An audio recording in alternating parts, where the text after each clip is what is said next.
Kemudian Allah Subhanahu wa taala berfirman dalam surah Al-Mulk ayat 2. Allah Subhanahu wa taala katakan,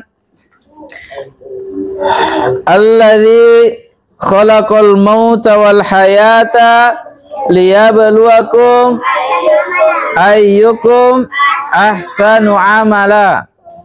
Allah Subhanahu wa taala katakan, Dialah Allah yang menjadikan mati dan hidup agar supaya Dia mengetahui, Dia menguji kalian siapa di antara kalian yang terbaik amalannya. Jadi penciptaan manusia itu dalam kehidupannya, adanya hidup dan kematian, itu seluruhnya adalah ujian. Apa yang diuji dari manusia? Agar supaya diketahui siapa di antara mereka yang terbaik amalannya. Apa maksud amalan yang terbaik di sini yang Allah Subhanahu wa taala katakan? Apa maksud amalan yang terbaik? Ahsanu amala. Apa maksudnya? Yang paling baik amalannya. Siapa orangnya yang dikatakan orang yang paling baik amalannya? Apakah orang yang paling hebat dikatakan orang yang paling baik amalannya? Apakah orang yang paling gagah? Apakah orang yang paling kaya? Apakah orang yang dia memiliki berbagai macam keduniaan? Apakah mereka itu yang dikatakan orang yang paling baik amalannya? Bukan. Al-Fudail bin Iyad rahimahullah taala mengatakan bahwa maksud ahsanu amala di sini yang paling baik amalannya adalah yang pertama yang paling ikhlas dalam beramal. Kemudian yang kedua yang paling mengikuti tuntunan Rasulullah sallallahu alaihi wasallam yang dalam beramal. Jadi ada dua yang dipersyaratkan. Yang pertama adalah yang paling ikhlas, kemudian yang kedua yang mengikuti tuntunan Nabi sallallahu alaihi wasallam. Jadi inilah maksud ayat Allah Subhanahu wa taala, ahsanu amala, yang terbaik amalannya, itulah yang terbaik amalannya, yang paling ikhlas dan yang paling mencontoh Nabi sallallahu alaihi wasallam dalam beramal. Karena beliau mengatakan bahwa sesungguhnya seseorang yang melakukan amalan, seseorang yang beribadah, misalnya solat,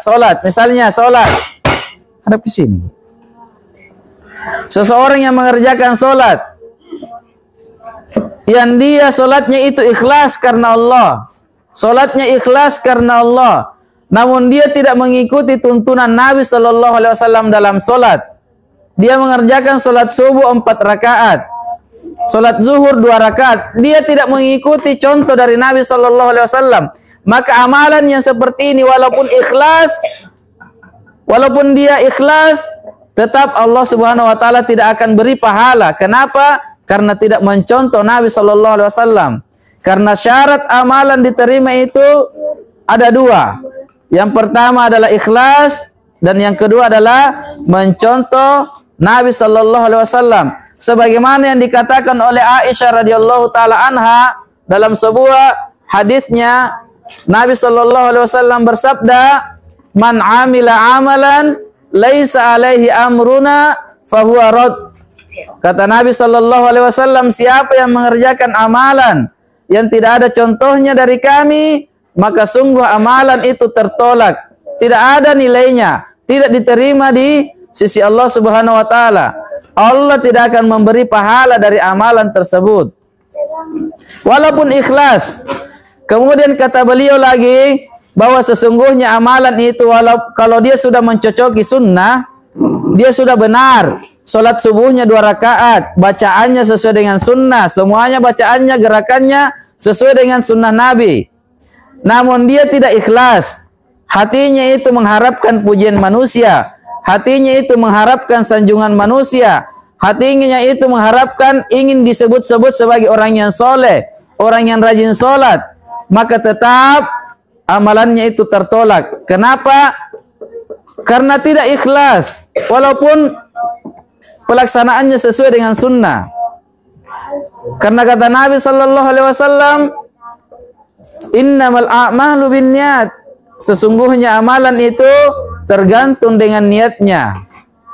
Jadi amalan itu adik-adikku sekalian, ibadah itu syaratnya ada dua. Kalau mau diterima oleh Allah Subhanahu wa taala, ada dua syaratnya. Hilang salah satu dari dua ini, maka yakinlah tidak akan pernah diterima amalan itu. Tidak ada pahala untuknya, sia-sia segala apa yang dikerjakannya.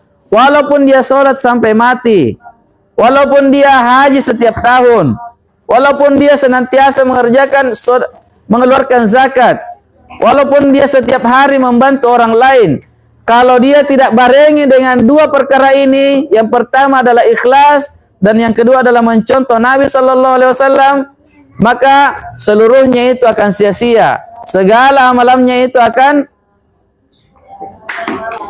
tidak bernilai di sisi Allah Subhanahu wa taala. Oleh karena itu sangat penting untuk kita pelajari dua perkara ini, yaitu ikhlas dan mencontoh Nabi Sallallahu Alaihi Wasallam dalam mengerjakan amalan tersebut. Jadi ada dua.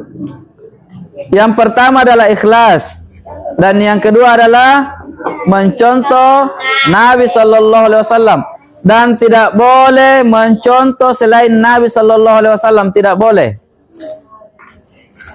Kapan seseorang itu mengatakan saya mau sholat ikhlas kepada Allah Subhanahu Wa Taala dan saya mencontoh orang itu, padahal orang itu tidak mengerjakan sesuai dengan tata cara pelaksanaannya Nabi Sallallahu Alaihi Wasallam.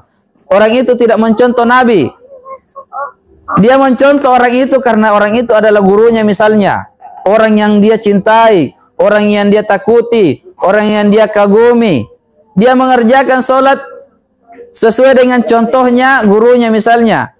Sementara yang dilaksanakan tata cara pelaksanaan gurunya itu tidak mencontoh kepada Nabi Sallallahu Alaihi Wasallam, maka ini gugur. Amalannya gugur, tertolak, tidak diterima. Termasuk dalam kategori amalan-amalan bid'ah,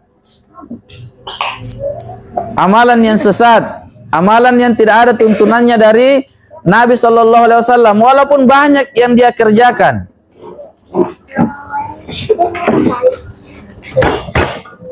Maka dari itu adik-adikku sekalian, pahami dua perkara ini. Kalau kita bisa berjalan di atas dua rel ini, di atas dua jalan ini, maka kita adalah orang yang paling santai jalannya, namun orang yang paling duluan sampai di finish. Kalau diibaratkan orang melakukan lomba ya, berlomba, lomba lari. Kan di sini Allah Subhanahu Wa Taala katakan, agar Allah melihat siapa yang paling baik, siapa di antara kalian yang terbaik amalannya, berarti berlomba. Kalau begitu, kita disuruh berlomba. Siapa yang terbaik amalannya? Maka cukup kita berjalan di atas dua rel ini. Kita mengerjakan ibadah ikhlas kepada Allah, kemudian yang kedua sesuai dengan tuntunan Nabi. Maka kita akan menjadi orang yang paling duluan sampai di finish, mengalahkan semua orang yang paling cepat larinya, mengalahkan semua orang yang paling jago larinya, bahkan pesawat pun kalah larinya. Kalau kita berjalan di atas dua rel ini, walaupun sangat santai.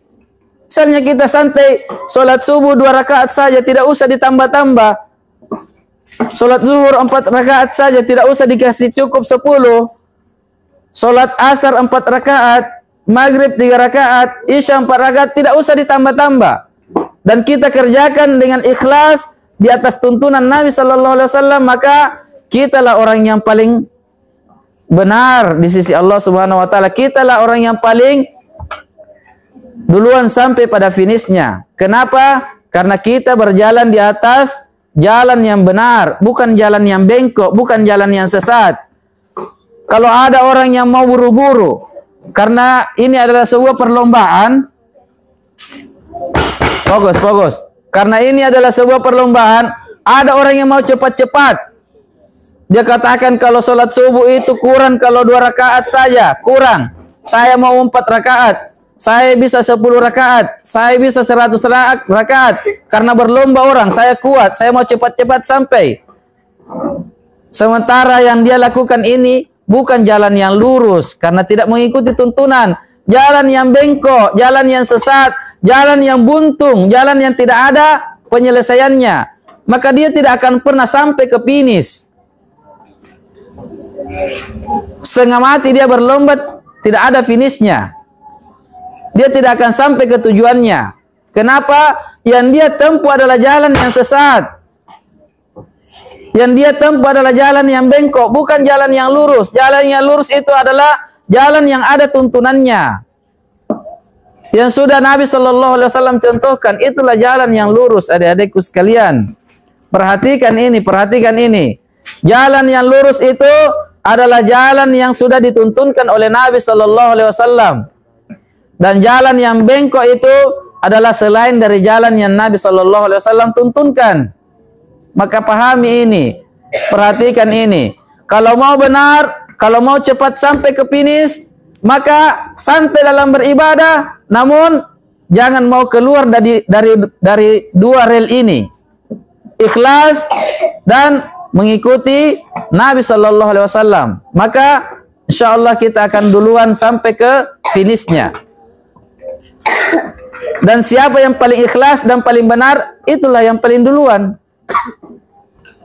Apalagi kalau kita bisa perbanyak.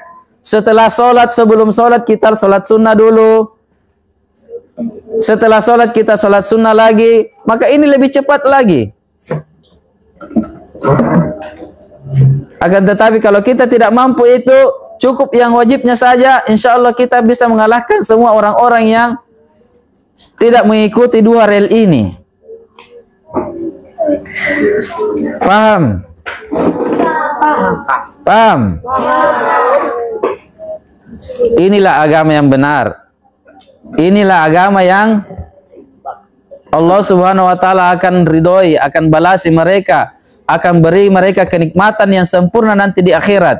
Kapan dia beragama di atas dua rel ini dengan ikhlas kepada Allah dan di atas tuntunan Nabi Shallallahu Alaihi Wasallam, tidak bisa keluar. Adik-adikku sekalian, tidak bisa kita keluar dari salah satu dua rel ini. Tidak bisa kita keluar. Kapan kita keluar, kita akan terbanting. Ingat ya, kereta api itu punya berapa rel? Dua.